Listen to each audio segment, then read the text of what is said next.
Alright. Here's another video. So, when I record that video, I do want to say I'm building you up just to, break you down. It did sound kind of stupid when I said that. I was like, oh, 600 years. Like, monarchies lasted a lot longer than that. Different houses and whatnot. But anywho, corrected that and the other one. But the real point, what I want to say is making propaganda stick. I think that's a very important aspect. I was thinking about, because I was just watching, that People's Profile. I do like that channel. I think it's just very calming, and of course it has the British narrator, and all that. But anywho, and this one was about King George III. And of course Americans are taught that he was an evil tyrant and everything else like that, and ignored people, this and that. But it's like he was a fairly, intelligent guy, relatively speaking, and was a fairly, you know, progressive guy. Not necessarily progressive in a bad way, just progressive. There's a cat there. I'm not gonna get too close to it. Probably just wants to be left alone. He's just staring at me like, what the hell are you doing? Look at that. Could probably zoom. I wonder if I could do it from here. If I could do that. Oh yeah, there we go. There's the cat. I can. Okay. Kind of getting down. Oh, okay, 4 is as far as I go. Okay. 4? Okay. Well, better than nothing. Okay. Anywho, we'll go ahead and bring it back down. So, it was good propaganda that the early American revolutionaries used to declare, King George III, the bad guy and whatnot. It's the same type of thing where, of using the idea of weapons of mass destruction against Saddam Hussein. In actuality, yellow cake and all that really didn't exist the same way. Now, of course, they were going to find whatever way they could. Paul Wolfowitz and all those folks were going to be shown. But I think it's all about making propaganda stick. It's the same type of thing with, with the Ghost of Kiev, right? The Ghost of Kiev was, seen as, being made into a propaganda firm. And saying that, oh yes, this mysterious Ukrainian pilot was shooting down all those folks, and it turned out to be complete LARP, and it's nonsense. It's a thing of, and I fell for it too, the same thing with Snake Island, where they said, Idinahui, in reality, those sailors or the folks that were defending the island were not only just caught, they were allowed to live, they were not, they weren't all killed, and they were given water. Just kind of sitting down. It was more of a casual thing. And we have to see what propaganda sticks. Because I think right now is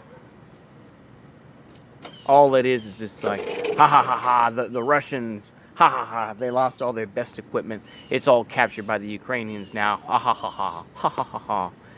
And I think that's a simple propaganda sort of thing, just trying to make something stick. I think I think you had Peter Zion, of course. Feel as you want to about him. I've heard of him through different things, but now that I've started watching a couple of his videos, he's trying to be very careful, I think, and trying not to upset either side. But I think that, when you see him go on and talking about Russia, it's still Russia's war to win or lose. I think he is correct. There's this guy, apparently, this Max something or other, who is a Russian expat living in, I think, Georgia, the country of Georgia. And he had tears in his eyes and whatnot talking about it. And of course, like I say, That's another aspect as well that's been used for our propaganda, is using expats to your own advantage. This is something that was done. You think of Nazi Germany with the Russians, for example, trying to create the ROA, the Russian Liberation Army.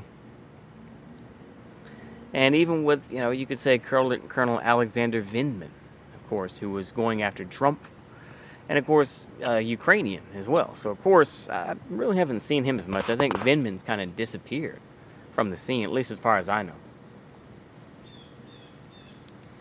But these are all propaganda sorts of things. And we're all seeing this, culture war, these propaganda things, coming about. Biden recently said, yeah, COVID-19 is over. And everyone's like, whoa, that's not necessarily true, and all this sort of thing. But of course, the powers that be, the mainstream lefties don't really talk about that. They also don't talk about, various other aspects. They would rather just continue to hammer the Republicans and continue to say these things as if, a lot of millennials and Zoomers identify with the Republican Party. It's like, no, the Republican Party is a party of the boomer. It's not the party of the Zoomer or the millennial. Yeah, they may reach out to the Hispanos sometimes, but overall, not really. At least in my opinion. In my opinion, it's not. Whereas Dems, I think, suffer from a similar fate. Is they'll bring folks in, and they'll have their operatives like Bosch, or for example, what's his name?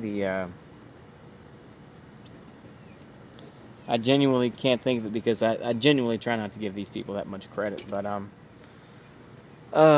it's gonna bug the hell out of me now thinking about it. The one who makes the real fancy videos, I can't.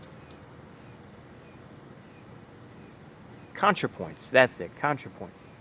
Not counterpoints. The sort of Marine, I think he was a Marine or a cop. Yeah, he was a cop, I know that for sure, but yeah, ContraPoints, though. Also a big, Dem supporter as well, who's pushing for Hillary Clinton. We see, it is a uniparty. I'm going to go ahead and say that. But honestly, I'm just going off on a rant of propaganda. It's been a while since I've read Bernays' book on it. I think it is very good. He gives perfect examples of it. I talk about comparing the actual titles of papers, or, of articles and whatnot, and saying that no, it doesn't really exist that way. You look at all these articles and they are misplaced and whatnot. It is propaganda. Now, of course, some people, do want to be propagandized too. It's like, to a point, as you get older, you kind of, you do become somewhat, like, yeah, I'd rather just hear. I just want people to tell me what I want to hear, versus actually looking into facts. It does happen. I'm sorry. I try to listen to at least vaguely both sides. I don't have the patience for some. I really don't. I don't have the patience for American Johnson. Salute to the untried path for continuing to, call these guys out. People like American Johnson. A salute to them, because I don't have the patience. I will listen to Vosh occasionally, and there's a time. Now you may cringe at this, but there was a time when I used to somewhat understand his point of view, at least to a point. But the more I've listened to him, and maybe as I get older, I have no concern and I have no respect. And it's like, this guy, it's like, I used to try to think he was understandable. But no, he really isn't.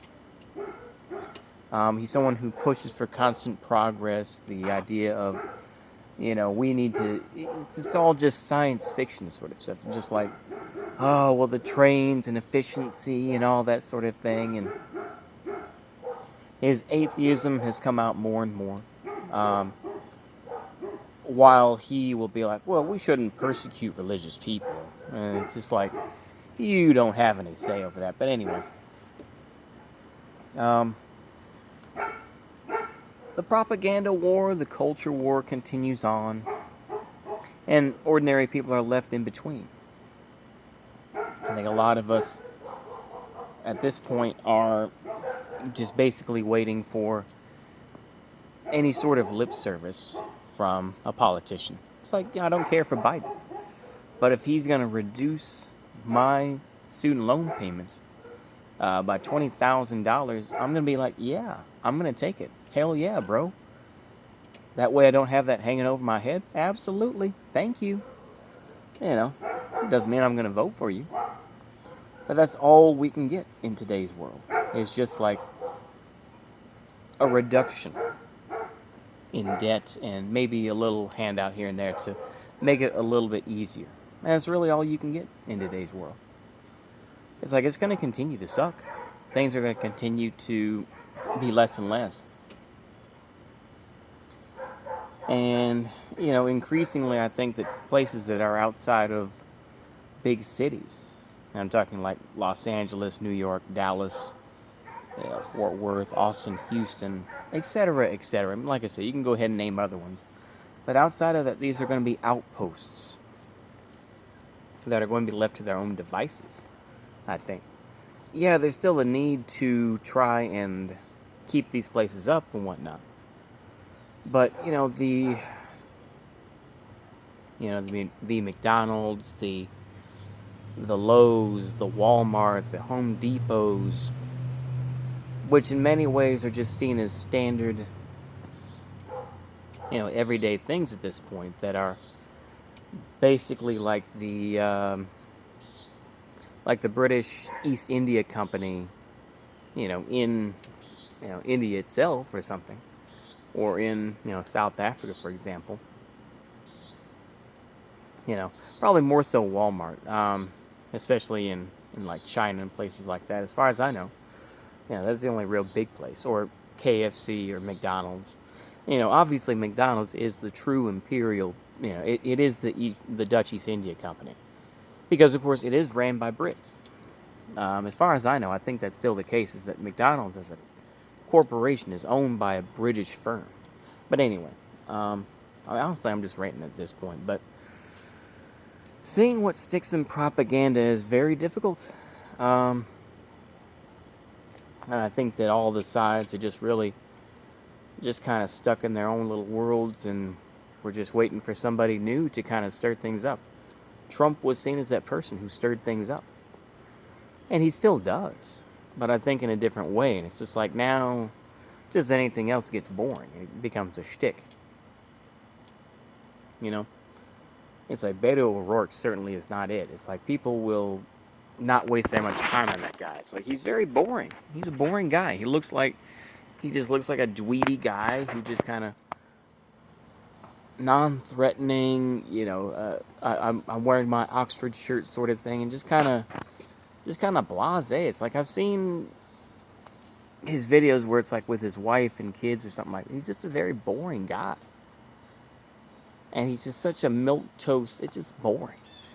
I don't even like giving him that much credit, because it's like, no, he's so boring and milquetoast. He's not worth it. And he just gets creamed every time. It's like, I genuinely don't care for Abbott. I think Abbott is somebody who, gives lip service to conservative sorts of things.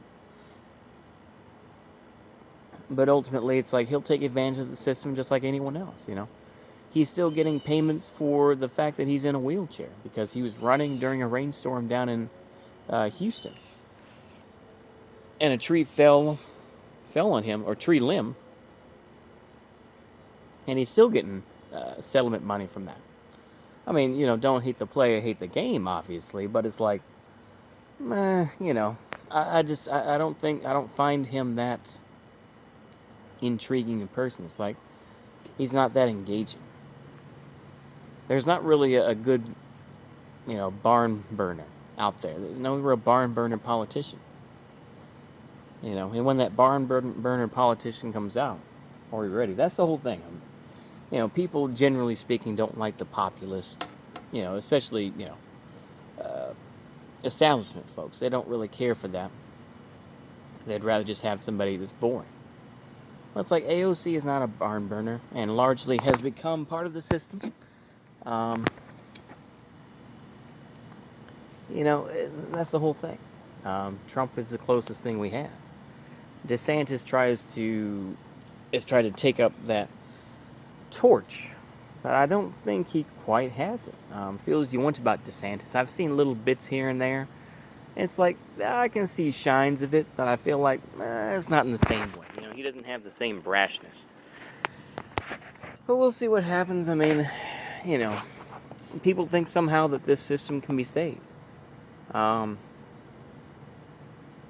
personally don't.